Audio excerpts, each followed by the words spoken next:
Okay, welcome everyone. Daishihan Miller here from Warrior Concepts, and we're here with this week's episode of KUDEN Radio, right? So, quick question. What's the difference between a teacher and a mentor, right? We'll talk about that more during tonight's episode. So, the big question is this. How are self-defense and success-minded people like us, concerned citizens worried about protecting ourselves, our loved ones, and the things we care about from the monsters we know exist in the world? How do we train in a way that gives us the skills, knowledge, and understanding we need without becoming paranoid fighters or killers ourselves, and yet still allows us to be the hero protector the world needs us to be? That's the question, and this podcast will give you the answers. My name is Jeffrey Miller, and welcome to KUDEN Radio. Real training for real people in a real world. And that's what, the real truth? Anyway, James, give me a sound check. I just realized that I didn't hook up the backup or the main camera and my way cool Ninja mic and all that. Everything's okay? All right, cool beans. All right, I got my thumbs up, so it's all good. All right, so welcome to KUDEN, episode 137. So I don't know, we should plan to do something really, really cool when we hit 150. But anyway, got to thinking about this. Everybody knows that this KUDEN thing, right? More about living and thinking like a warrior more than it's about how to do kamae and strikes and all that kind of stuff. And if that's a disappointment, then you know where the back button is, and you know how to unsubscribe from things and all that, right? So, but the reality is that there's three sides to our training, right? And if you haven't seen the video that I did, a video lesson a couple of months ago, I think it's on the YouTube page on KUDEN, right?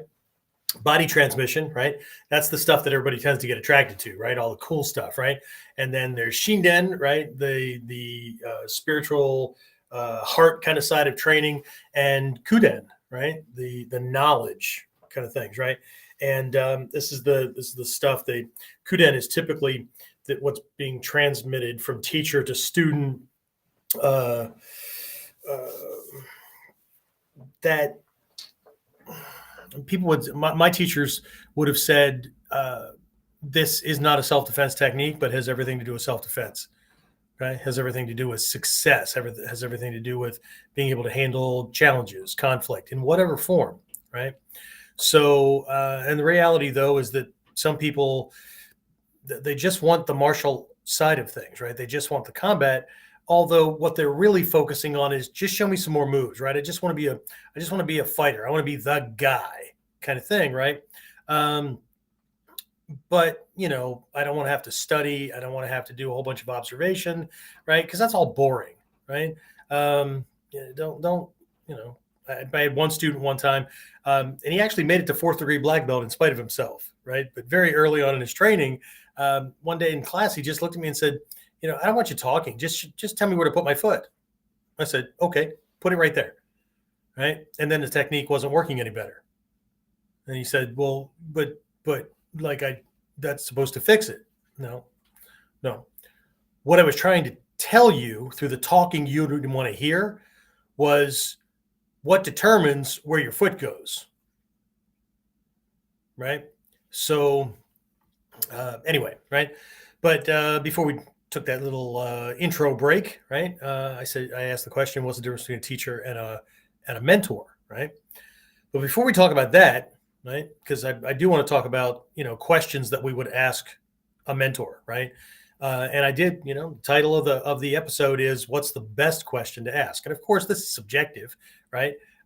You can think anything is best, but I'm going to give you a reason, obviously, why the one I'm going to give you is the best one, especially if you're looking for growth and you're actually working with a mentor and not just a coach or an instructor or teacher or whatever.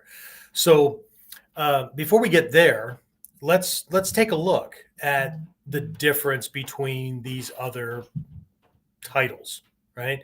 As a matter of fact, in our curriculum, right, our curriculum is not just physical moves. It's not just skills and techniques, right? There's academic requirements, okay? There's reading, right, outside of class, right? So for those of you who are video only, well, that side's not going to work so well for you. And on top of the reading, right, students have to submit a book report. Okay. I know. You're not in school anymore.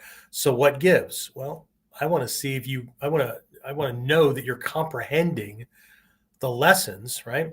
But also there's the reality that this art, any art for that matter, right? But this art is so full of stuff, right? And so uh, there's so much to it, right? That it is impossible for me or any teacher, I don't give a shit what they say, right?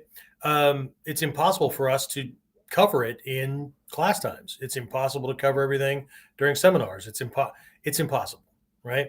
So, and Hatsumi Sensei has been alluding to this for decades, right? I mean, can you imagine how much more he has studied or looked into than even the best of us, right? He's constantly, or when he was teaching, he was constantly making references to Western poets and writers, to lessons within Noh plays, Japanese Noh, Noh, however you want to spell that, right? Which are actually based on Buddhist teachings. Kabuki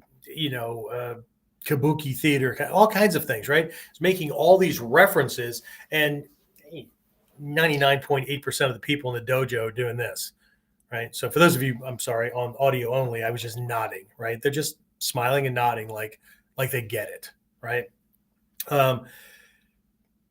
But people try to just take those little chunks, right, and then write it out in their notes, or they're going to memorize it, and then they're going to parrot or regurgitate it back in front of their own students as though they know what's going on. Because very few of them are going to go and look it up, right? I mean, how do you know he's not blowing smoke up your ass, right? Because a good mentor will lie to you just to see if you're paying attention, right? And I know, right? I'm paying good money, man. You're supposed to give me all the lessons. Well, part of the lessons is go double check your freaking information to make sure that you're not screwing yourself over or you're not following the wrong person. He used to make that point on a regular basis too, at seminars or Taikai when he would promote people. He would do this testing, right? It was typically when the tests for fifth dan were done outside of Japan. And the day after, right, the morning, first thing in the morning before he started teaching, he'd invite all the new Godan up on the stage and he'd have everyone demonstrate something. And then at the end of the demonstration, he would say, there you go. There's all the stars in the sky. Some bright, some on the dim side, right? Which ones will you choose to follow? Which ones will you choose to navigate your ship by, right? It's always teaching, always, right? It's one of the things that I learned, right? A true teacher, a mentor is always teaching, not just in class, right? And we're supposed to be paying attention, right? And in reality, everybody's always teaching, okay? But so in our curriculum, right, there's obviously skills and techniques, right? But there's this academic stuff. So everything from Japanese vocabulary, right? Because, you know, if you can't translate some of the words or you don't know what we're talking about, then you run the risk of mistranslating things, like translating a kamae as a stance, right? When the Japanese word for stance is dachi, right? And if you do some exploration into where those words came from and what they're pointing at, you find out that kamae and dachi are named after completely different areas of the body, right? And then in ninjutsu, kamae go even beyond what kamae is normally translated to or points to in those Japanese lineages that use the term, right? So, but there are also questions that cause you or that are supposed to cause the student to dive in much more deeply into things, right? But one of the questions, right? One of the questions that students have, and I believe it's in our Mod 4 curriculum. So black belt preparation levels, like 1, right? There's a couple of phases that we have, right? So these are for the people that are in their the year, right? 6 months to a year from qualifying to test for showtime, right? And one of those questions is, what's the difference between a coach, an instructor, and a teacher, right? And everybody has their ideas, right? We define those three things. And again, if you look it up in a thesaurus, you're probably going to find them as synonyms for each other, right? Words that are different, but they all mean the same. But I don't believe that to be true, right? Based on my experience, a coach, right, is somebody that may or may not be able to do the thing that's being taught, but they're really good at motivating and helping people that are already pretty decent at getting to the next level, right? People that are skilled to become stars, stars to become superstars, that kind of thing, right? But they're motivational, right? They can be really good at strategies and tactics and those kind of things, right? How to be better, okay? But the problem with coaches is that they often exclude those who aren't naturals, those who aren't already pretty good, right? And I know, in today's climate, right, everybody gets to play, everybody gets to feel like they're a part of it. It's not about winning. Bullshit. From a Warriors perspective, can you imagine standing up for what's right or trying to protect your home or your town or whatever, right? But being okay with losing, right? Why bother, right? Why bother? Okay. But anyway, so they tend to exclude people because they're good at helping those who already get it to get to the next level, right? So, but what about an instructor? Well, by definition, an instructor is someone who passes on data, information, right? Here's how to do this, X, Y, Z, right? So they tend to be more skill and technique oriented, right? So here's this thing, and here's how it gets done, right? It doesn't matter if you're teaching somebody how to operate a word processor, if you're teaching somebody how to, throw a front kick, or how to tie shoes, right? You're instructing someone into how to, right, do these things, right? And that's all fine, right? But again, instructors tend to have a way of doing things, right? There is a standard kind of thing, right? Here's how I learned it step by step. So here's how you're going to do it step by step, right? Anybody can be an instructor, right? Here's the scrolls, right? Here are the key points, right? X, Y, Z. You've learned how to do it, so you're going to teach that to the next person, right? So they're really, really good at kata, right?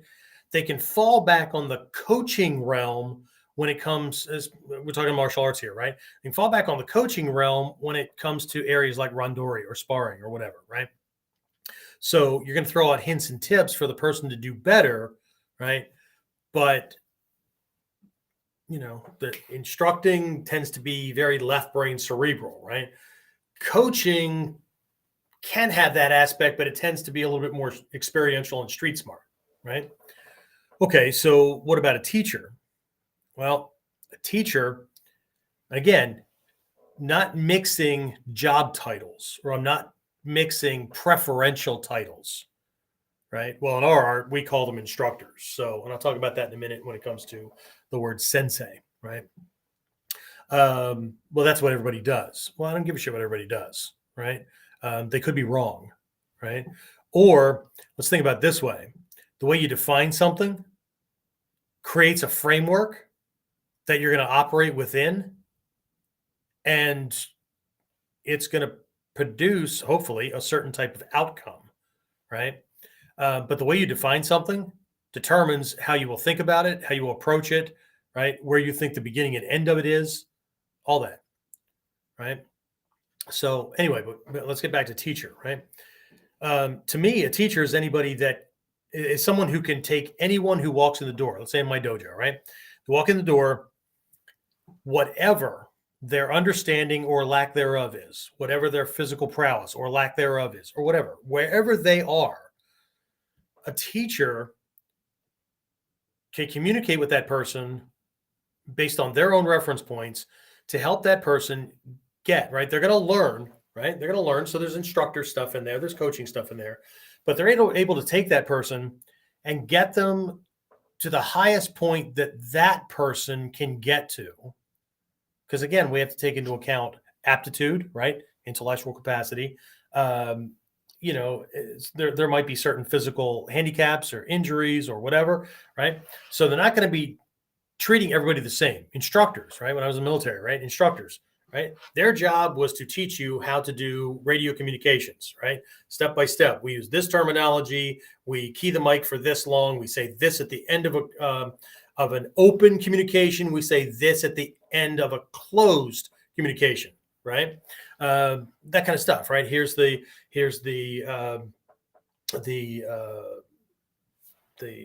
way we're going to spell out things, right? The syllables, or not the syllables, but the what the hell do we call those? Phonetic alphabet. There you go, right? So it's Alpha, Bravo, Charlie, that kind of stuff in the military. But in certain law enforcement departments, it's Adam, Adam, Bob, Charlie, whatever, right? So but it's a unified thing. So everybody's on the same sheet of music. So of course they're going to teach the lessons, right? But they're always keying in on and personalizing things for the student. They're not expecting that all students will end up at the same level at the end of the process, right? They are, however, operating on the premise that they can get this student to the highest point that that student can get to based on their level of experience and understanding and whatever, right? So completely different things, right? A coach, right? So in our dojo, we have all three, okay?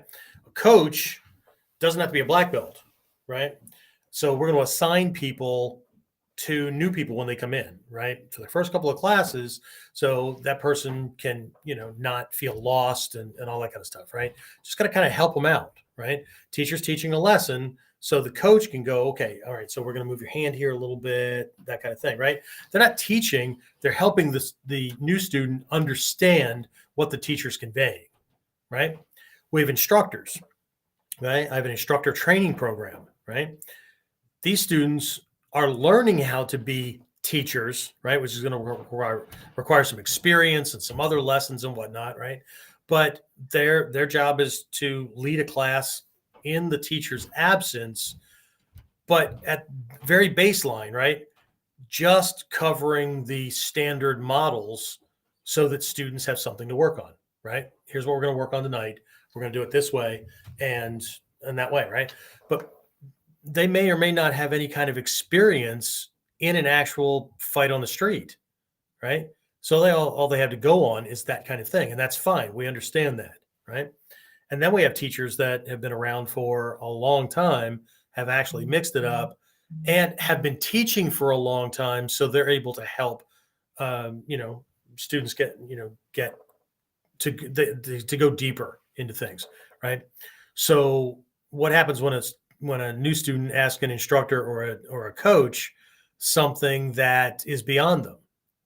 Well, in my school, they don't blow smoke up anybody's ass, right? They go, well, I don't have that answer. I'll check with sensei, or I'll, but we can go ask him now. Or, well, from my understanding, that's down the line, right? We need to get this first before we move on to that next thing, right? We also divide classes based on level, right? Low-level classes, they don't require a black belt to teach. They just require that people have at least a couple of levels above the one that they're teaching, right? So they can get people started, right? They can keep them on track within the framework, right? But the higher people go, the more they're going to need to learn nuances, because otherwise it's just going to get stale, right? If you've ever been in a martial arts program where the instructor, right, always did things the same way, all your drills were the same, all your kata were the same, all your sparring was the same and whatnot, right? You start to hit a point where you think or feel like, James, correct me if I'm wrong, because you've been in other ones, you start to think or feel like there's nothing new, right? I know all this, right? And it starts to get boring, right? Unless something changes. And this is typically where people either quit because they think they know it all, or they go looking for something else because they definitely feel like something's missing, or they want to keep learning and they're missing the learning process, right? They feel like they're stuck in practice mode and they're not learning anything new, right? A teacher should always be able to move people to the next level, or to teach them more nuances, or at the very least be honest and say, this is as far as I can take you. To do more, you're going to need to, go see that person over there or whatever, right? Because I'm still learning, right? You're hitting the point where we're going to be peers. And so let me introduce you to my teacher, or let me introduce you to that person over there, right? And then, you can keep going if you so choose, right? But either way, right, we're still in that. We're starting to look at things, but we're still kind of in that paradigm where everything can be done group wise, right? And I mean, students can, they can pay for private classes or private lessons or whatever, but ultimately, if you're working with a coach, and they can call themselves an instructor all they want, they can call themselves a teacher all they want, right? But if they operate like a coach, right, they're a coach. I don't care what name you give it, right? What's that old saying, right? A rose by any other name, right? You can call it whatever you want, but if it walks like a duck, quacks like a duck, right? Whatever, right? So, but they're only going to go so far, right? Because they're operating a certain way, right? But that's not the point, right? Not the point of this episode, anyway, right? What I really wanted to talk about was this concept of mentorship.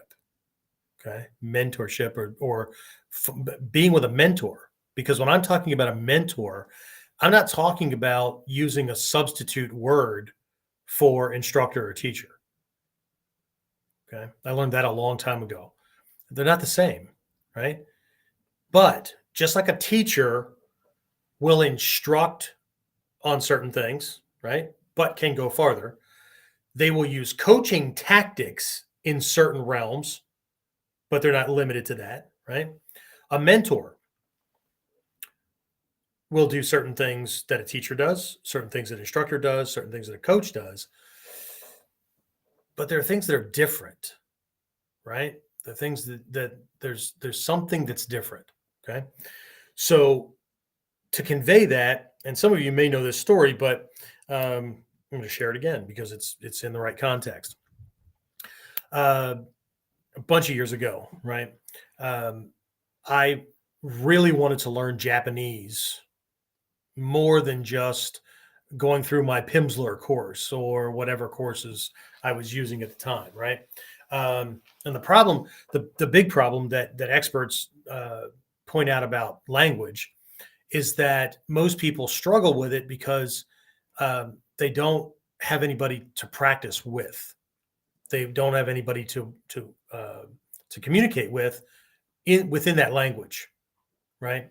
So best way to learn a language that they've discovered is to get into a relationship with somebody who speaks the language, right?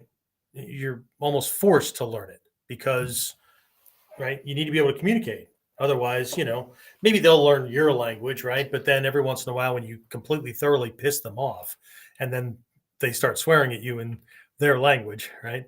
But anyway, I mean, they found that that's the best way because people are more motivated to be able to communicate, not just linguistically, but on a mind-to-mind, heart-to-heart basis with this other person or these other people, right? And it could be an intimate relationship, right? It could be that kind of thing, but it could also be friendships, right? It could be work-related or whatever, right? But you got more of a friendship, intimate kind of thing going on, right? Second best way is to move to a place where that's the primary language, right? And to operate, to be able to navigate, get around, right? Process the world, so that you can be okay, you can be comfortable. It's to do it that way, right? It's to move there, right? Anything else falls short because you're trying to memorize and you're trying to hold it in your head, but you don't have everyday need for the new language, right? So anyway, I took to hiring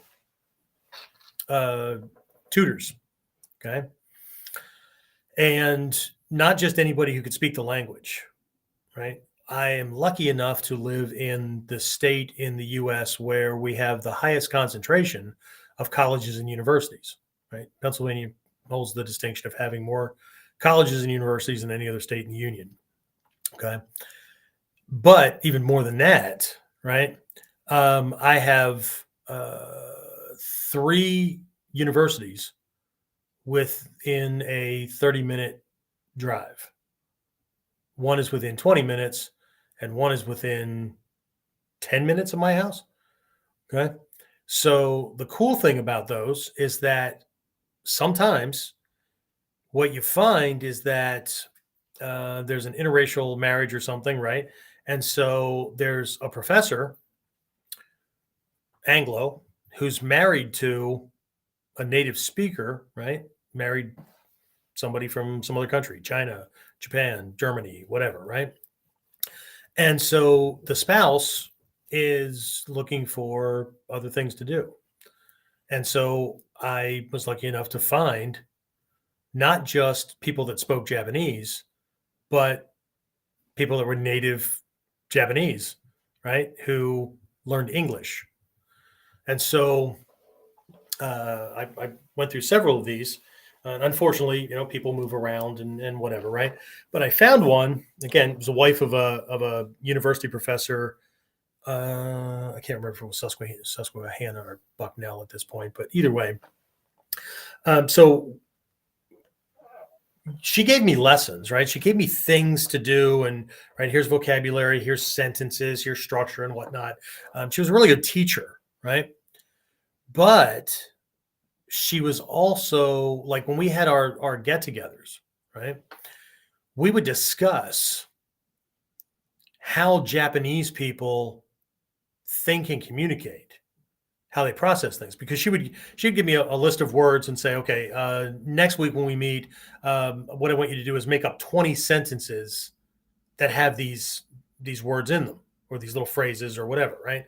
So I would do that, and then we would discuss, and she would look at these things and go, okay, well, that one's good, this one's good, right? Now there's 5 different politeness levels, right? So if we were going to speak to someone, like if you're going, and then it started to work into, because she knew I did this, because often my classes were at the dojo in between classes. And she would say, okay, if you're going to discuss things with Hatsumi Sensei or one of your seniors, then this word is going to get modified this way, or you're going to use a completely different word. Okay. So anyway, it was a really cool relationship, right? I wouldn't call her a mentor because she wasn't teaching me to be Japanese. There's a distinction, right? Certain types of teachers, certain types of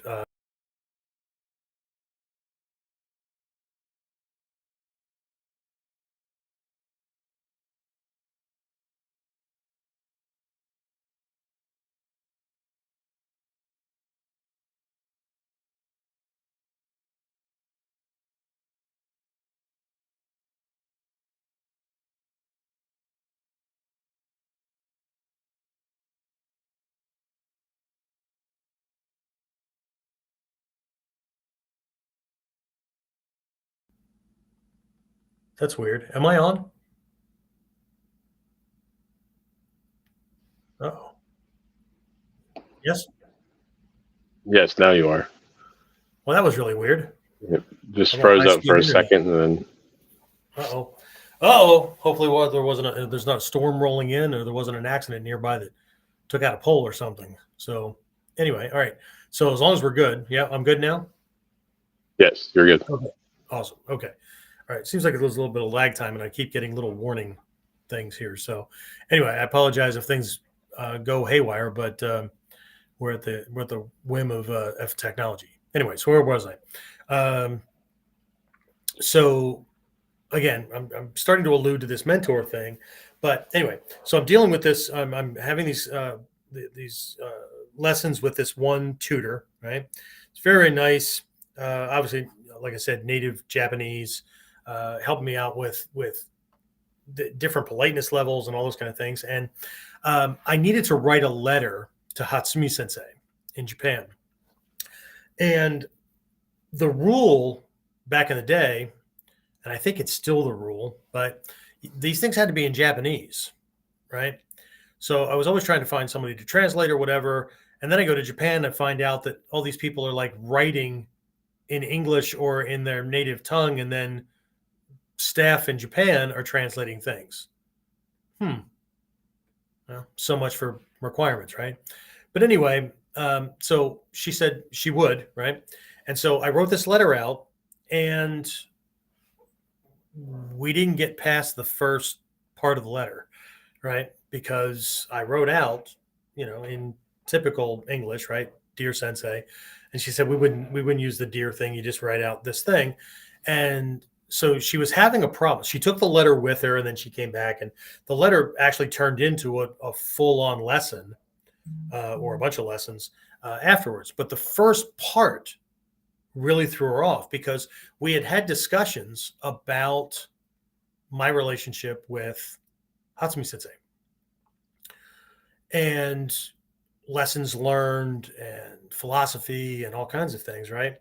And so, I let it off with Sensei, and she said, I don't think this is the right word. And I said, oh, no, it's what we, and this is what people have confronted me with since I have learned something different, right? That's more in line with the way the Japanese think and communicate and whatnot, right? But she said, I don't think this is the right word. And I said, no, that's martial arts. It's, we use a sensei. And she said, yeah, no, I understand. But sensei's just a teacher, right? Like anyone, like a school teacher is known as sensei, right? It could be used as an honorific, right? If somebody's like, let's say I'm a law student, or I just got, passed the bar exam or whatever, and I'm a new lawyer, and I'm talking with somebody, and they point out somebody that's been in law for a long, long time, and they're really, really, really good at what they do, and I could learn a lot by just watching them, right? Being in their sphere of influence, right? So instead of, let's say the person's name is Yamamoto or whatever, right? Instead of saying Yamamoto-san, right, they would say Yamamoto Sensei, because they're alluding to the fact that I could learn something from them. So they don't need to have the title of sensei. But either way, I'm learning how to do this job, how to do this vocation, how to do this thing, right, better from this person, right? So it doesn't have to be a one-on-one conveyance, right, where they're the acknowledged teacher and I'm their student, and that kind of thing, right? So anybody that I learn anything from, right, I could identify them as my sensei, right, the person who taught me this thing, right? So, but we're talking about this, and I'm not quite getting it. She says, no. So he's taught you more than just martial arts. Yes. More than just martial arts skills. Oh, yes. Right. So he's taught you about, warriorship and how a warrior would look at or operate or whatever with regards to relationships, not just in the dojo. Yes. Philosophy, all those kind of things. Right. It's changed you as a person. Right. You have learned more from him than would be kind of put into a box, right? Regarding a topic, right? Martial arts, rolling, punching, kicking. Yes. Okay. The proper word is shiso. Shiso. We would spell it Shiso, long O, but it could also be spelled SHI using, I think, the Hepburn system, SHISOU. Adding a U after a vowel, when we're spelling it in Romaji, tells you to hold the vowel twice as long, right? Especially with like the word O or the letter O, right?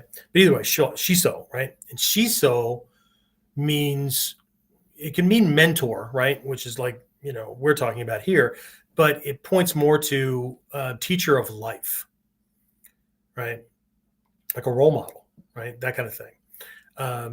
And so that's how the letter got addressed and was sent off. I got no corrections about it.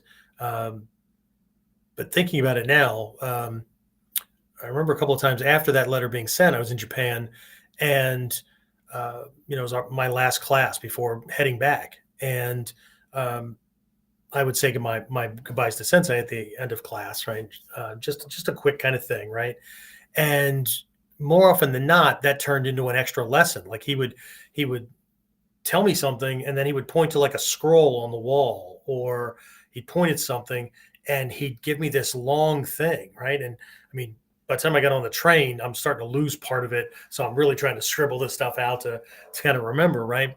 But I'll never forget that lesson where she made it a point to make a difference, right? And how the Japanese see a difference between someone who is conveying information or how-to instructions about something you're trying to learn, and somebody who goes way beyond that to where the relationship and the lessons aren't easily packaged. They're not easily, just making sense. James, does this make sense? Right? It's just not easily structure, put into a given structure or box. Right? Does that make sense? Right? I don't even know if James can see me. Things look like they're kind of frozen up on his side. Anyway, I need some kind of identifier to know that I'm still on. Yay? No? All right. Well, I'm just going to keep on going. So hopefully this is all working out. Yes? No? You're good. James, your camera's frozen. Okay. All right. Okay. So that kind of led me to think about this idea of mentorship, right? Because I have other people in my life that know things that I need to know, that I consider them more of a mentor than a teacher. Do they teach? Yes. Right. But it's not easily boxed, right? It's more of a taking under one's wing, right? It's definitely more of a personal one-on-one relationship. Okay. So yes, I could be in a group learning from them, but I could also not be. Right. When I think about seminars that I've hosted with different instructors over the years, right? Some instructors came in, taught what they needed to teach, wanted to be taken to the hotel afterwards, or after I fed them, dinner, whatnot, and pick them up the next morning and bring them back so that they could basically do their job, right? Or outside of the training, right? We sat around and chatted and things like that, but it was just people talking, right? And then other ones, like from the very beginning of my relationship with Shoshi Malmstrom, right? For those of you who know Bud Malmstrom, the first time I hosted him for a seminar, I was stationed with the Army. I was in what was then West Germany, right? And so brought him over, and we would, whether it was breakfast meal, lunch meal, dinner, whatever, right? Those meals almost always involved discussions about how to do things better, right? There was always input, right? Regardless of whether it was positive or negative, because it was not always good, right? Or going back to my place afterwards, right? Because his deal was, I'm not sitting around in a hotel room waiting to do the next thing, right? If I'm in town for a seminar, based on our relationship, you're getting extra free training, or you're getting extra whatever, right? So a lot of that just turned into these extra, we'll call them extra lessons, right? But between him and my first teacher in the art, right, they were very, very clear about, if you're in the presence of your teacher, you need to be paying attention, because they're teaching you how to be all the time, right? how to walk, how to talk, how to carry yourself. How does a warrior do that? Right.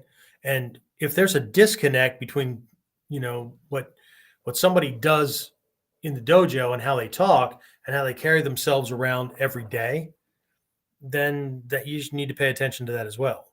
Hatsumi Sensei was always pointing those kind of things out. So again, there's this mentor thing, right? So I was doing my own research here in the last couple of days. And the last couple of days have not been easy, right? A lot of you know that I'm dealing with trying to save a house. And we lost one of our black belts, right?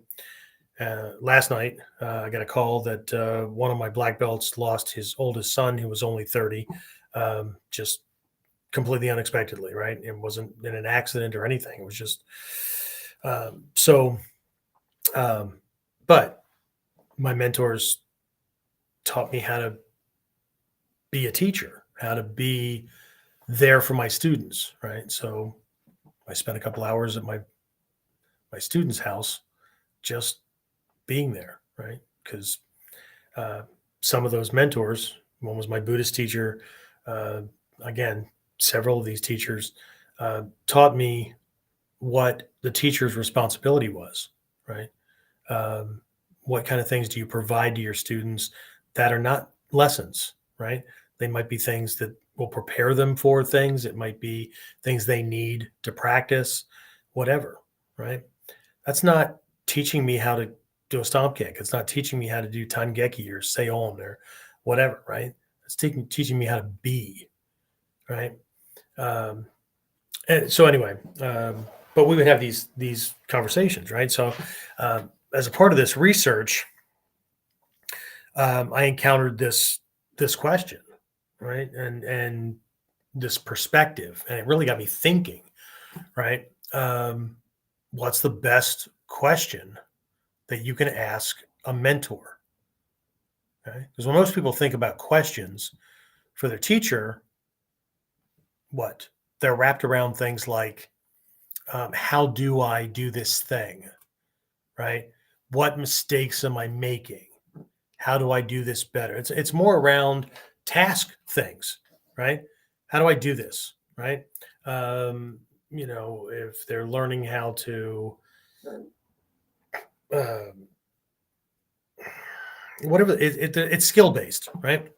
Now, that being said, it's all skill based, right?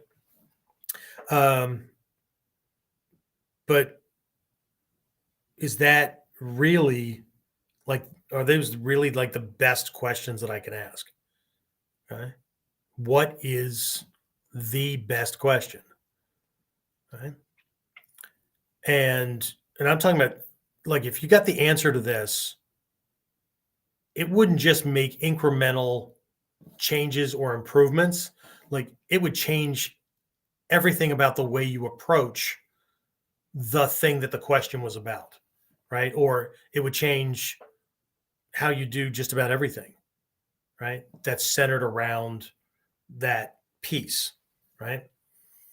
And this really kind of, again, half of it was based on the research I was doing, and the other half, while I was processing this, I got to thinking about what some people have told me over the years, some pretty recently, right?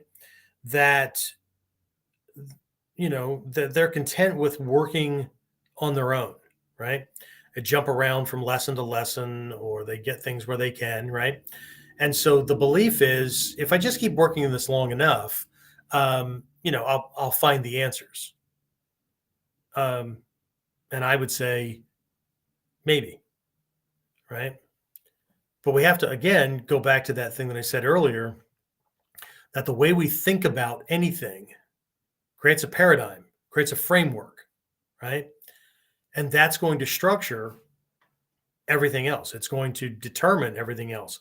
It's going to create a bottleneck, right? It's going to create a ceiling that you're just not going to get beyond. But as long as we're thinking linearly and we're thinking about getting better at the thing the way we think about it, then we should be okay, but is that producing the kind of results that we want to see, or is it just keeping us content because we're progressing? Right? What I've learned is that mastery, or what allows the 1% or the 1/10 of 1% to produce what we think of as mastery. They don't even think about things the same way that the majority does. Okay? Not even a little bit, right? Um,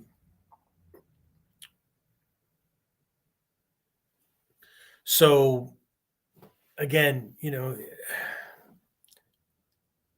I think the biggest value in having a mentor is in them being able to point out or share with you things that you didn't even know you didn't know. You didn't even know that was something that was important, or wasn't something that was connected, right?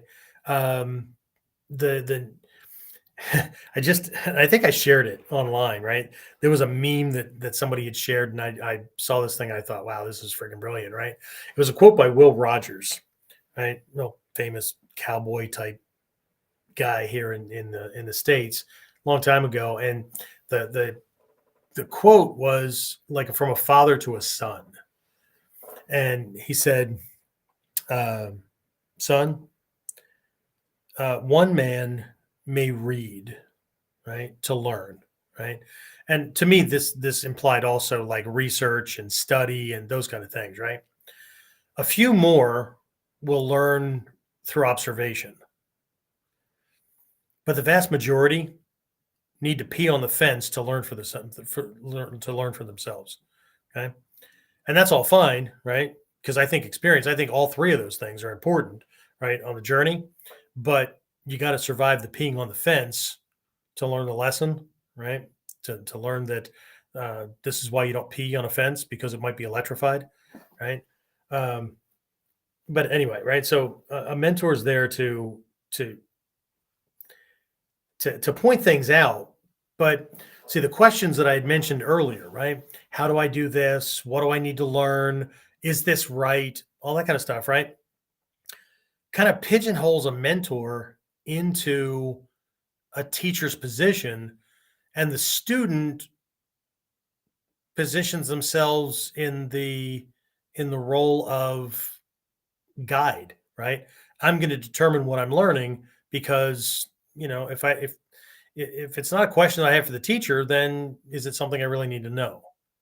Well, we kind of get it that you go learn a martial art or whatever. I didn't know about those pressure points. I didn't know this or whatever. That's all fine, right? But are you is that kind of thinking really going to take you as far as you can go? Or is it going to make the drastic changes that you're going to need to produce the results that you really want? Okay. One of the things that a mentor told me a long time ago was, um, you're going to need more time, effort, energy, and resources than you currently think is even possible for you to get where you want to go. Right. You're going to need more, right? Way more than you can even fathom. Right. Um, but anyway, so um, what is the best question? Okay. The best question, because again, what you're really trying to get from a mentor is is for them to share with you what they have learned, right? Is critical, is non-negotiable, right? But what you're trying to get from them is stuff that you don't even know you don't know, right? So I think the best question that you could ask a mentor is, what do I believe to be true that's wrong? Because we're always operating based on what we believe is true, is so, right? And everything that we think, everything that we speak, all plans, right? And all actions come from that perspective, that belief, right? So what is it that I believe to be true that's wrong. Right? In our Mikyo study, and I know I refer to this stuff a lot, but it forms a foundation for everything, right? It's the framework, right? Or it can give you an expedient framework, right? There's this set of the study area known as the Noble Eightfold Path, which is, it's a collection of 8 areas of your life that, if you are mindful in these areas, right? This is where you're acting, you're thinking, speaking, and acting. And if you're mindful in these areas, you will produce less negative karma, right? You will reduce or eliminate the friction, frustration, suffering, discontent, right, in your life, right? And while you can list these in just about any order, right, there is a logic to the order, but and they can all be reduced, right? This entire 8 thing in Mikyo is reduced to something that a lot of you know of as the Sanshin, or the San, the Sanmitsu, right? The triple secrets of success, right? Thought, word, and deed. But at the very beginning of this list, like number 1 is not negotiable, right? The very first thing on the list is right view or right perspective, however you want to translate that Sanskrit, right? But right doesn't mean right versus wrong. It means right and appropriate, whatever, right? But in this context, normally right, throughout the whole thing, right thought, right speech, right action, right effort, right livelihood, that kind of thing, right? Means more like appropriate, right? And appropriate based on context and all that kind of stuff, right? Number 1, right view or right perspective, points to what Hatsumi Sensei has been talking about with regards to natural. It's summed up in our phrase Ninpoi Kan, right? The law of the ninja is the law of naturalness. The law of the ninja is the way of the universe, that kind of thing, right? It's this bedrock, right? This is the way things are, right? This is the truth about things, right? So the idea with number 1, right view, right perspective, is if your perspective, if your view, if your beliefs are in alignment with ultimate truth, with nature, with the way things really are, then everything else, your thoughts, your words, your actions, all that kind of stuff, right, are going to be on, because they're all going to be based on what's really going on. Okay, it's like, if you're sparring or you're actually in a fight, right? If you make assumptions about what this guy is going to do, or you make assumptions about his skill level or whatever, or you're focused on what you're going to do to him, and you're not paying attention to what he's actually doing, or watching his allies, right, shift into position, right? At the very best, you're going to have a serious uphill climb to win this thing, unless you luck out, right? But in our Mikyo philosophy, luck is just karma and actions and conditions that all came together that you weren't aware of, that manifested in the time and place where oh boy, that was lucky. No, you just weren't able to manage those things, right? But if you're paying attention, right? I mean, Sun Tzu pointed this out in his Art of War, right? If you know neither the enemy nor yourself, you can't win. If you only know one, but not the other, you know the enemy, but not yourself. You know yourself, but not the enemy. For every loss or for every win, you're going to suffer a loss. It's only by knowing both, right, that you can be unbeatable. Okay. But most people don't, that takes too much study. That takes too much work, right? It's easier for ego to assume things and then, be like a bull in a china shop, right? Just doing what it does, right? I would say more like a pig in a china shop, because they've already done studies, and a bull will typically not run into things. A pig, on the other hand, just sees what it wants and just goes for it, right? Not saying that lower level humans are closer to pigs. But anyway, what Forrest Gump's line, Mom always said, "Stupid is as stupid does," kind of thing, right? But if I ask a mentor, right, what do I believe to be true? I mean, they're watching me. They're watching what I'm doing, how I'm acting, and all that, right? And they may not. I may not even have to ask the question. They may just look at me and say, "Look, I know that you think this is right. I know you think this is true about things, right? But that's not it. That's wrong, right? The the fact that you're getting the results you're getting tells me that that's what you believe to be true, right? You think that you can do out of this 18-step process to get from where you are to success, expert level, mastery, whatever. You think you can skip over 4, 8, 11, whatever, because you're uncomfortable with them, right? Or because you're uncomfortable, you don't think they're necessary, right? Or because you don't like them, you don't think they're necessary. Okay. Well, you're wrong. Okay? Of course, that kind of thing also causes people to get different mentors, right? Because it's the same reason that people change churches, right? Well, the pastor was, or the priest or the minister or whatever, was doing sermons that I don't believe that, or I don't, it wasn't what I believe. So we went and found a church where they teach, where the sermons are in line with what I believe. Interesting. Why bother going? Right? If we're going to assume ourselves God, why bother? Right? So, and I'm not advocating for or knocking churches or whatever, but people do this all the time, right?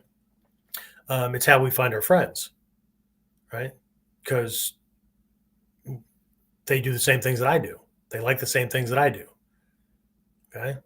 But they will also be a stopgap because they're also avoiding the same things I want to avoid.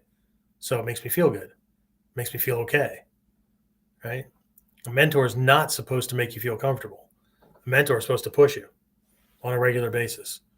Supposed to call you on your bullshit, right? All that stuff, right? They're supposed to be helping you move into realms that you say you want to be in. They're supposed to help you develop skill sets and things that you didn't even think existed, or you didn't relate that to what you're doing, right? I mean, how many students of the martial arts give any thought to reading someone's body language, facial microexpressions, eye movement, or intonality when they're speaking as a gauge to where they are, and how close to going physical they might be, or if they're just talking smack?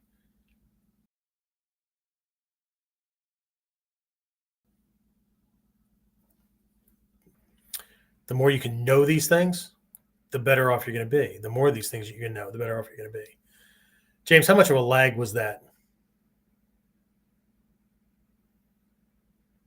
Sorry, guys. I keep noticing freezing and whatnot on my end. Was there a big lag? It wasn't a big lag. It was a few seconds at least. All right. So what did we miss? The audio seemed like the audio picked back up. It's just the video was lagging behind more. So the audio, the There was a audio slight stayed. silence. So the lesson continuity was there. What did we miss? I caught the lesson. It stopped, but like it picked up. It didn't seem like there's a big break in it. I noticed the video froze. Lee says it cut out for about 3 seconds. Okay, so what was the last thing you heard, and what was the next thing you heard after that, or not the last thing? The last thing before the gap and the first thing that came back, or was it not big enough to discern anything missing? I don't know what's going on because, like I said, we have high speed here. I don't know if there's something going on with the service. I think it's the service. You think it's the service? All right. Anyway, so was there anything that anybody missed, or contextually, you know what I was saying? I don't think there's anything really missed. Okay. I had to rethink to Lee says he had to rethink to know that there was a gap. Okay, fair enough. All right. So, but does everybody get what I'm talking about here, right? The quality of the question produces the quality of the answer, right? And if we don't know what to ask, how do we know that we're not missing something, right? So I get it. Everybody wants to learn on their own. I get it, right? And this is not about you, hopping on the Warrior Concepts or Daishion Miller wagon or whatever. You can find whoever you need, right? But if we're going to do it ourselves,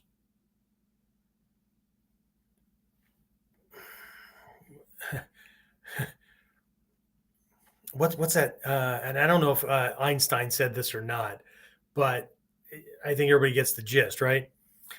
If all we have is a hammer, right, then every problem's a nail, right? Just how do we, how do we do other things, right? I mean, I can go through a like a store in the tool section and just buy one of each thing, right? Going to cost a lot, take a lot of time, may not know the context for anything, right? But if something happens, I mean, I don't know that I won't need this, right? Or I could have someone say, look, the most likely things that you're going to deal with on a regular basis, right? You're going to need a Phillips screwdriver, you're going to need a flathead screwdriver, you're going to need a pair of pliers, right? You're going to need duct tape, and you're going to need a hammer. Let's start with that, right? Or get a set of screwdrivers, a set of wrenches, whatever, right? Just the common things, right? And then if you have something that pops up, you can always run to the store and grab the tool that you need, right? So you don't need to go nuts on it, but the question is, what are you trying to fix? So, but anyway, like I said, I think the best question that I've ever asked my teachers, I'm using the term teachers loosely because several of them were mentors, right? When I was with them, my Buddhist teacher, call him a teacher, he called himself a teacher, right? But I would literally drive a couple of states across the country to stay at his, well, he turned his apartment into a temple, but I would stay at his place for minimum 3 days. Sometimes it was a week or more. And from wake up to sleep time, didn't matter if we went out to eat, whatever. It was nonstop learning. Right? I watched him. I watched how he carried himself. I listened to the way he structured things. Everything was a lesson, right? Like I said, when I hosted seminars with my teachers, a couple of them I still see as teachers. A couple of them are definitely mentors, right?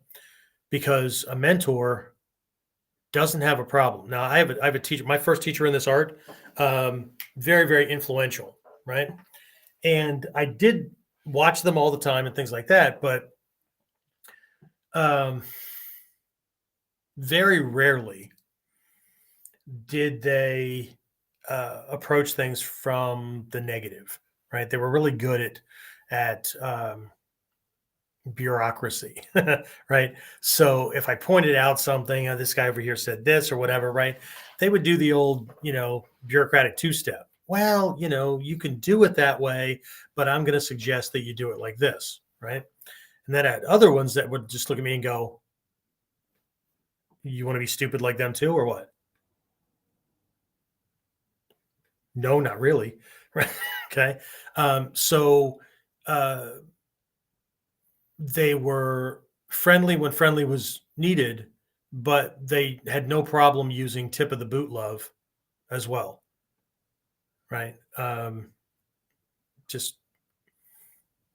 remember one time I had taken some time away from training, and finally went to a seminar because I was in the military. So it was not me trying to stay away. It was me not being able to get the time. And so I went to, it was a seminar. I think it was in Atlanta. Hatsumi Sensei was in. This was not a Taikai. Or maybe it was. Yeah, because I think there were two Taikai in Atlanta. So I think it was the first one, but I had time away, and it had been, man, 2-3 years since I had seen him, and I was a white belt when I saw him the first time, and then here I was, coming back in. So I always thought that I was farther down on the hierarchy than I found out that I was, but either way, it doesn't matter. And Rumiko Hayes, Stephen Hayes' wife, said, "Oh, you've met Soke." Oh, yeah, I met Soke, but it's been years, and I don't know if he remembers or whatever. Oh, I'll reintroduce you, right?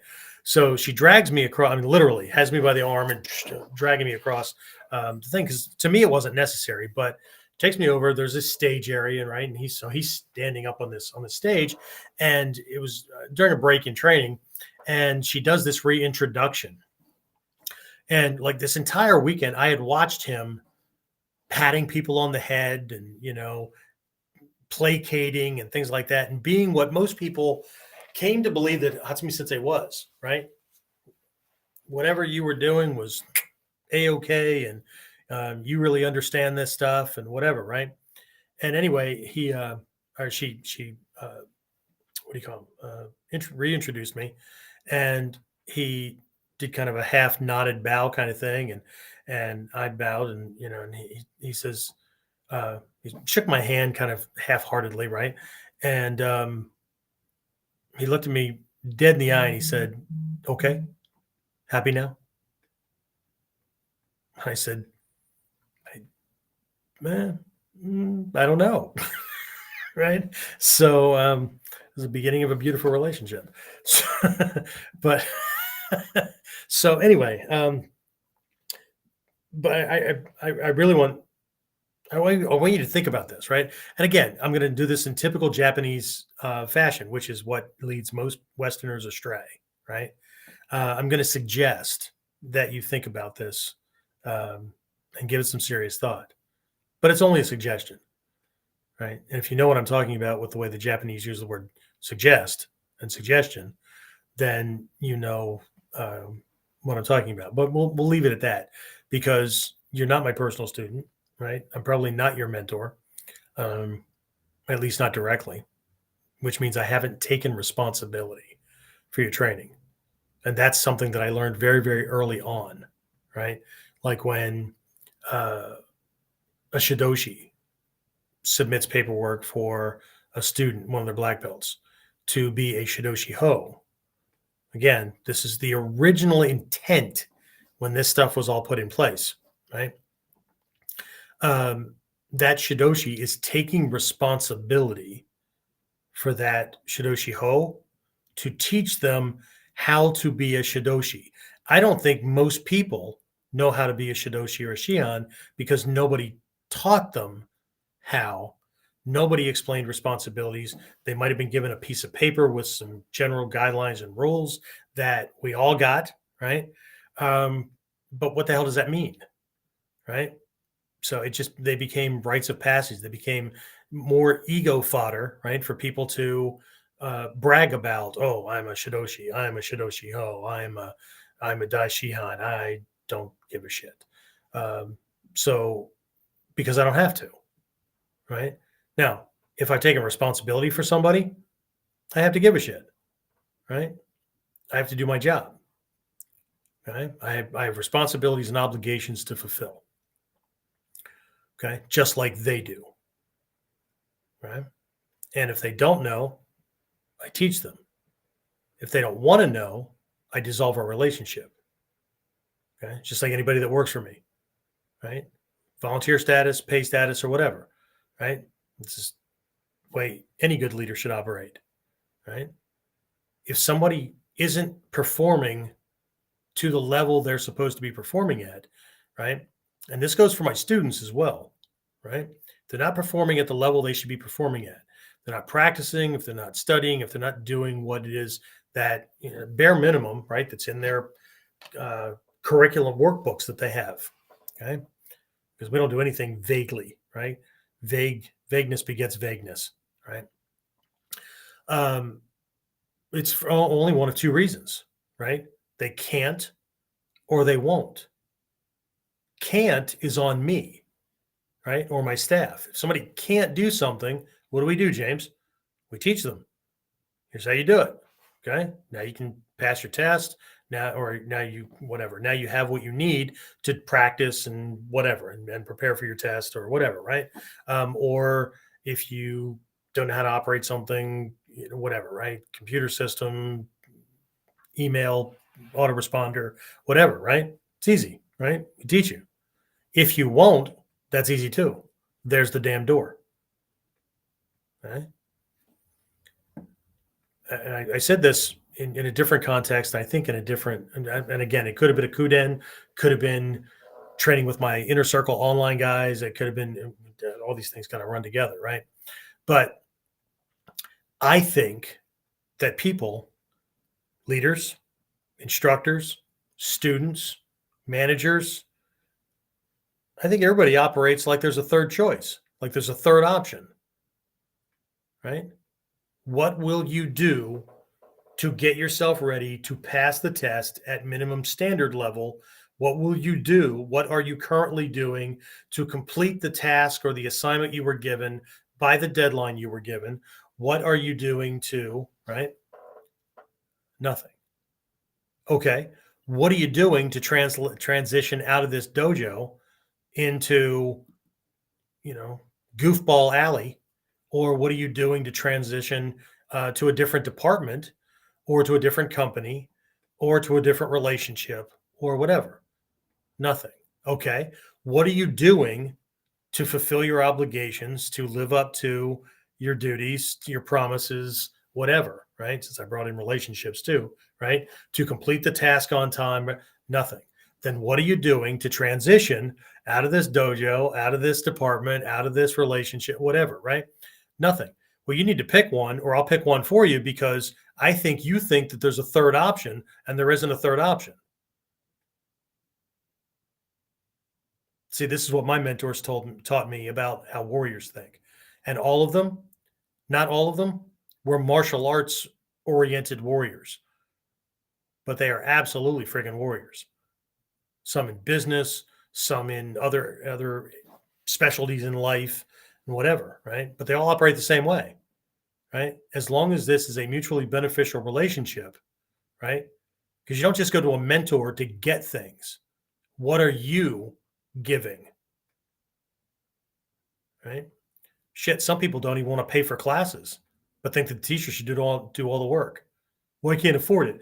Okay, what are you doing to be able to afford classes and to provide due value to the person who just spent their entire freaking life learning this stuff that you're expecting them to just give you? What's the trade in kind, right? What's the value exchange? What are they getting out of it?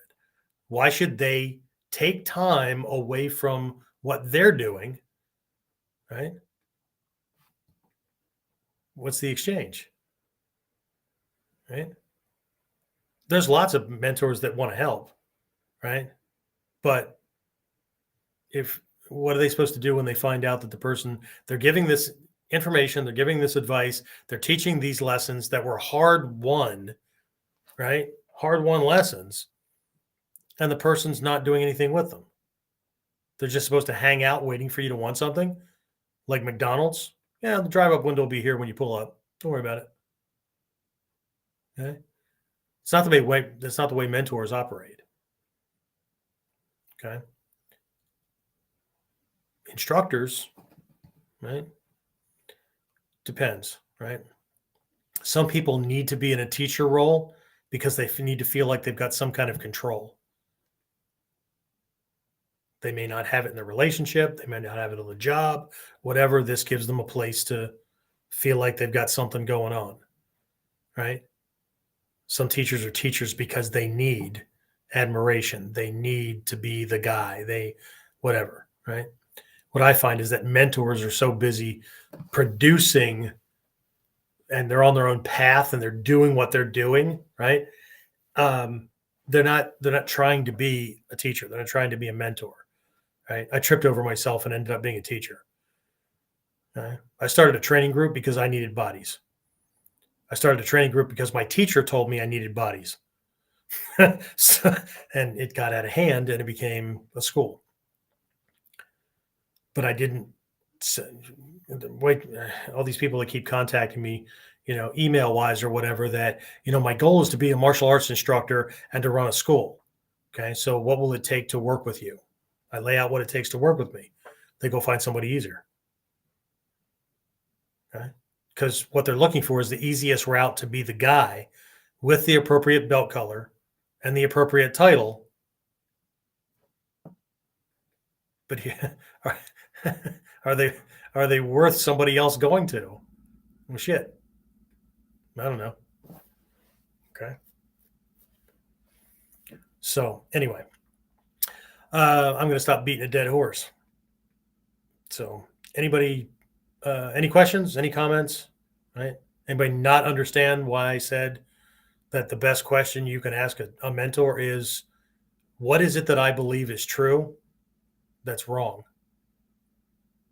Or what is it that I believe that's not true?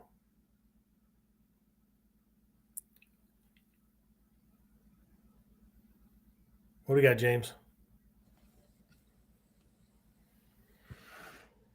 Back from earlier, Lee said framework definitions create the framework, strengthen the framework to get better at anything, i.e., re-examine your definitions. That's why I'm always really, I'm really big on, like, in class, and it doesn't matter what program we're working on. I'll define certain words as we're going to use during that time or doing that course or whatever, so that we're all clear about what we mean, so that somebody can't redefine it some other way, right?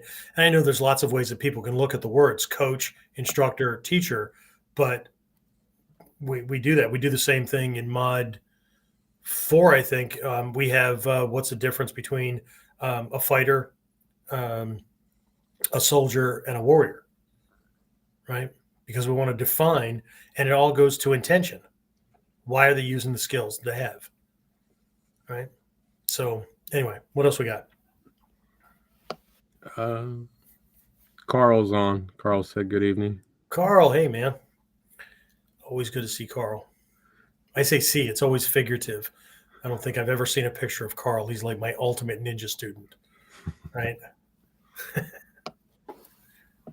Carl, when's your next like sailing thing around the world, or at least around Australia? He's done that a couple of times that I remember. But when's your next big adventure? I mean, it's really hot in Australia right now. It's freaking cold here. I don't know how Santa shows up in Australia and how those stories get told, but I can't imagine magical snow ending up when this time of year is friggin' really, really hot. So anyway, sorry. Lee asked, mentors build toolboxes in the people they mentor? Question. Maybe. I think mentors point out the tools that you need to make sure you have in your toolbox. And they help you redefine things. Okay. Most people here's a for instance, right? Most people, when they look at the wealthy, they can't understand how the wealthy make their money,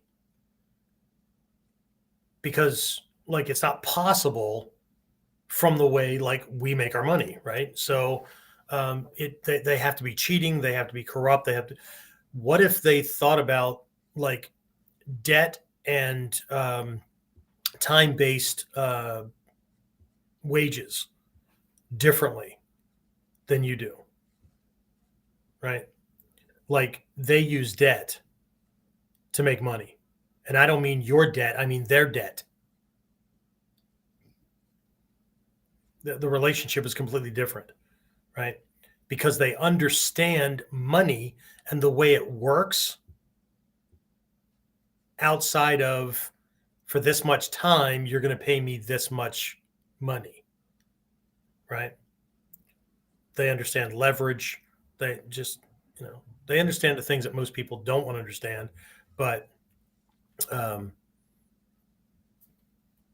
there's a reason that, I was just again, I have strange hobbies, right? I was just listening to somebody who really understands this kind of leverage and whatnot.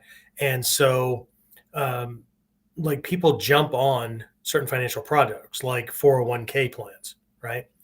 Well, it sounds all great because you're not being taxed on it, right? Your boss is, your company is matching, right? If I put $4 in, my company puts $4 in, right? And it's all tax deferred. Till when? Till you take it out. And the more you have in, the bigger the tax bill. So you put in 400,000, but you forgot your boss put in 400,000. You're getting taxed on the whole damn thing, right? So people that understand money would never put their money in a damn 401k because you're going to pay the taxes on the bigger amount instead of paying taxes on the money that you made. I'll pay tax on this, put that into a savings that isn't going to be taxable, right? Because I already paid tax on the original amount. But it sounds good, but what you're actually doing is making a giant freaking tax bill for yourself that's going to come due when you need that money the most. And now it's going to be taxed on a way bigger tax bracket. So it sounds good, but who's making money off of it? The people selling you the 401k plan? Because that's how they make their money.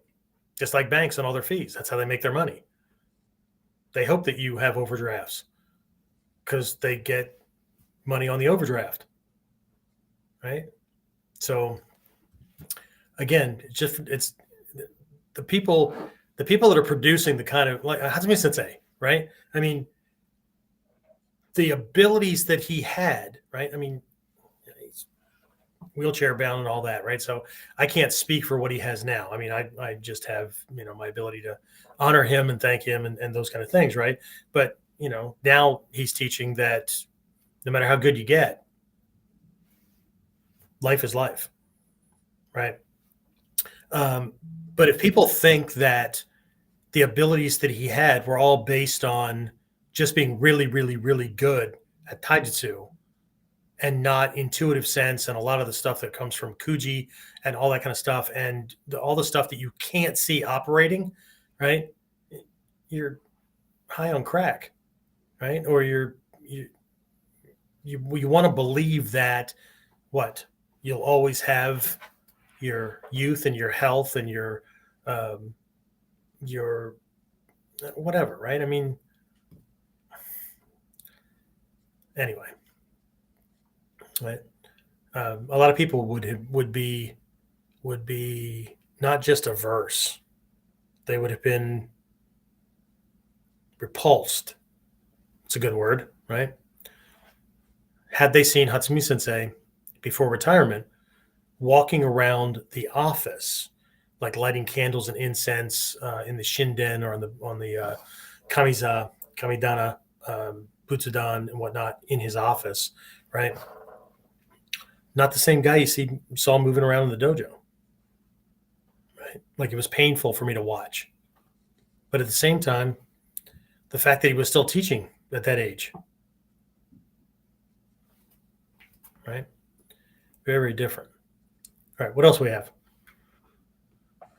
Carl said, nothing planned at the moment. COVID changed all that. Stuck at home myself with COVID. Finally caught it. Currently exploring own backyard. Oh, well, cool. I mean, not cool that you caught COVID. Not that. Just, Carl's one of those guys that will always find something to do, right? Most of the feedback I get is really well thought out questions, and exploring other areas and things like that. So cool beans. Damn COVID anyway, right? All right, what else do we have? Is that it? That was it.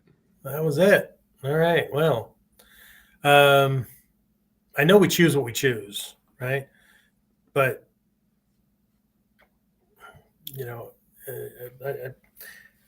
I don't have the ability to do it now, where people online would, or the audio only folks on the podcast directories would get this or whatever. But I think, do I have a video on YouTube of the mastery, that quick down and dirty mastery lesson I have, where I just draw that big circle, cut a pie piece out, realm of the known, that kind of stuff. That's on there. So look that up. We'll try to get that out. But mastery is really in the realm of what we call the realm of the unknown unknown. And the more of that you can move into the realm of the known, right, the better off you're going to be.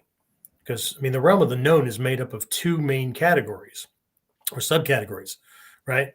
It's made up of things that right? You know how to dress yourself, how to write in a certain language, speak a certain language, how to dress yourself, how to whatever. There's a whole list of things that right? But the second subcategory is the known unknown, right? Like, I know that these things exist, but I don't know how to do them, right? I don't know how to repair an internal combustion engine. I don't know how to speak Swahili or Hungarian. I don't know. There's a lot of things that I know exist in your martial arts training, right? There might be if your teacher gives you a syllabus like I give my students, then there might be things on there that, I don't know that kata. I don't know this thing, right? Okay, but it exists, right? So you don't know it, but in that context, you have choice, right? Do I want to learn it so then I can move it over into the realm of the known, or am I okay with leaving it there? Cool thing about being a ninja is that we have a network, right, of people that have skill sets that I don't need to know everything, right? I can reach out and get help or pay for help or whatever, right? But that only makes up like a small percentage of that whole circle, that whole sphere, right? I think when I draw it out, just so I have room to write, I make it take up maybe a quarter of the circle, but that's really being really generous, right? But the other 3/4, right? The other 2/3 of the circle is the realm of the unknown, right? That's the stuff in the world, the universe, your life, about you, right? One of our vows of intentions, right? We have 8 vows of intentions that our students have to learn and memorize and recite and all that kind of stuff, right? I know it's not in the scrolls, right? Sue me. But these are statements that if people know them, then they know when they're seeing it. They know when they're not living to that or whatever, right? So one of the vows of intentions is I intend to learn as much about myself, my world, and my martial art, or as much as possible about myself, my world, my martial art, right? Which now causes me to seek, right? What is it that I don't know about me, about the way my body operates, about the way the mind works, or my mind works, or how my word structure and how I explain things or whatever. How does that affect other people? All that kind of stuff, right? So all that stuff is in the realm of the unknown, right? If I don't know that it exists, I can't do anything with it, right? So the first goal is to reach out and expose ourselves to as much stuff as possible. And a lot of it's going to be uncomfortable, right? But the way things were framed to me when I was a white belt was, if there is something out there that can increase my chances, even by 0.1% of surviving a violent encounter, right? Then why would I not want to know that? If there's something out there that can increase my ability to have a happy, well-balanced, mutually beneficial relationship with somebody, in friends, coworker, whatever, right? Why would I not want to know that? Right? Are you going to know everything? No, probably not, right? We'll die trying to learn everything, right? But the whole idea is to stack the odds in our favor, right? To increase the positive, right? To add to the positive, to reduce the negative, and to eliminate the negative that we can eliminate, right? I mean, that's so in the Noble Eightfold Path, right? There's just this one line in exoteric Buddhist thought that's just right effort, right? At a very base level, you're putting your finite energy reserves and attention and all that, right? You're putting most of that into things that you say are important to you, right? And the stuff that's not their distractions or their temporary entertainments or whatever, then okay, a little bit can go in here because all work and no play makes Jeff a dull boy. But in Mikyo, we really start tearing this stuff apart, right? So it's not just right effort; it's the four right efforts, right? So add to the positive, right? Add more positive to your life, right? Increase the positive that's already going on. Reduce the negative that you can't eliminate, right? So you can at least reduce it, right? And then eliminate that which you can eliminate. But it takes work. It takes awareness. It takes, but it all starts with right perspective and right view, right? What do I believe I'm worthy of, right? You have to look at the way you operate, right? People like to deny things, right? Well, I think I'm worth, but you don't act, think, or speak that way. Because if you did think that you were worth that, then you wouldn't let certain people do certain things to you. You wouldn't avoid certain opportunities because they were uncomfortable, whatever, right? And this is for me too. I don't think that I'm on some kind of a pedestal, right? This is a constant, everyday kind of thing, right? I just took a major leap into learning a skill set to get more students in the dojo that I had been holding off for a long time because I was worried that if I made a misstep, I'd lose a lot of money and whatever. And wow, in less than 5 days, we ended up with 31 leads, right? That turned into 5 students already. Wow. So, but it took a while, right? And it took, I paid one mentor a lot of money to teach me the stuff that I didn't even know I didn't know about structuring like the websites and making sure that I was, really clear on message and that kind of stuff, right? To make sure that everything worked properly, right? So that I wasn't just throwing messages around. I remember one guy, he was a student of mine for all of about, 37 minutes, but he just rushed to set up a martial arts school. And I kept seeing these little things that they were ads that he threw up on Facebook, right? And the slogan was he would talk about class being tonight. This is the topic, right? And then the slogan was, "Let's get our ninjutsu on." The hell does that even mean? And especially to people that you're trying to, show the benefits of it. What does that mean to anybody, right? What the hell does the word ninjutsu mean? What does Bujinkan, Masaki Hatsumi, all that kind of stuff, Kukishinden Ryu, Gyoko Ryu, what does that mean to people outside of the realm that they're already doing it, right? Most people's websites in the martial arts realm is more of a stroke to the ego, right? And talking to people who already know, right? Than it is sharing the benefits of what somebody will be able to get out of the training. I know you'll learn how to punch, kick, and do joint locks and all that kind of stuff. You'll be able to, be able to protect your family. Yeah. So what's the benefit of that benefit? No, the video didn't freeze. The audio didn't stop. Right. Okay.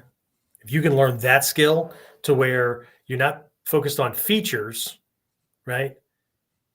You're focused on benefits. Okay. And then you're also focused on the benefit of the benefit. This is not just a martial arts teacher thing. This is also not just me recruiting people into my dojo, right? If you can explain that or or lay things out using that format to not only students, but teenagers, coworkers, other people that you're trying to get compliance or partnerships or whatever with, right? What's the benefit of the benefit, right? You'll be able to do this thing. Yes. What will that produce? All right. You get your second degree black belt, you will be able to handle, well, at least in my curriculum, you'll be able to handle any jackwagon on the street who has a moment and comes at you. I'm not talking about it like a killer or whatever, right? You'll be able to handle him with taijutsu alone, nothing else. Okay, that sounds pretty good. Yeah. But what if I say you'll be able to do that, which means that your confidence, right, will and your ability to relax and feel more free, and to enjoy yourself, right, in strange locations, on vacation, all that kind of stuff, right, will just skyrocket, right? Because you don't just have a skill set and now you're going to be hyper vigilant and not enjoy yourself because you can't relax, right? You can relax more. You can feel free, right? You can feel powerful, right? Which will also cross over and allow you to explore other areas because you're not going to be afraid of the unknown as much, right? I mean, if you're not afraid of somebody throwing whatever the hell they want to throw at you, what is going to make you afraid? Right? I tell youth students and their parents, right? By the time I tie that junior black belt on around their waist in 3 years, you're going to be able to get away from me cutting at you with a live sword, and you're going to avoid it at full speed with a smile on your face. Wow. Well, that also sounds scary. Okay. But after I say that, I look at the parents and I say, if they're that confident, can you imagine anything happening to them in their lives that's going to shake them? See, the benefit of the benefit. Because the feature is I'm going to teach you how to avoid and kamae. That's where most people stop. What does that mean? And what's the benefit of that? How does this stuff, how does the benefits you're getting from this martial art cross over into your overall, the grand scheme of your life, and make things better in other areas? Or are we still compartmentalizing everything? I don't know. It's not my job to know your circumstances, unless you're one of my guys, right? I don't think I have any girls at the moment, so I can't say that. I mean, in the dojo, we've got plenty of women and all that, but online stuff. Anyway. All right. So, James, anything else pop up? No, sir. No, we're all good. All right. Well, in that case, I'm going to wrap this up. Please, please, please, right? If you're listening to this live, mark your calendars. Last training at the dojo for the year is Thursday, December 22nd, right? If you are one of my inner circle guys, Platinum or Friday coaching group or whatever, we are doing a class. Did I say that? We are doing class Friday the 23rd in the morning, right? We're doing that. But our Christmas party is that evening at the dojo, the 23rd. And then 24th through the new year, right?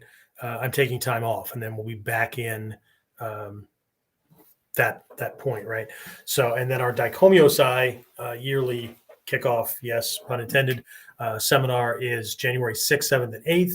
During that seminar, we will be doing a Goma active meditation kind of thing to set goals for the new year, all that stuff. So I apologize for being thrown off a little bit. The death of one of my black belts and longtime student, Shoshi Paul, kind of threw things off for us. I'm dealing with a contractor that abandoned the repairs of our house, leaving it a mess. So I'm all over the place trying to take care of that. And just like, did I mention that at the beginning? One of my other black belts, his oldest son was found dead at home, just out of the blue, no medical conditions or anything that we know of, yesterday. So I spent time with him, making sure that he was okay. Again, something that I think is a teacher's responsibility and obligation. Make sure that your people are okay. Anyway, but that's me. So keep those dates in mind so that you're not looking for things. There will probably not be a KUDEN on December 26th, that Monday.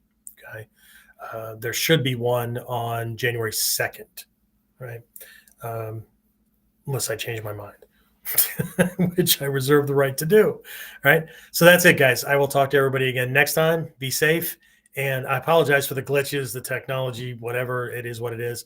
But I'll talk to you again next week. Let me find my stuff here.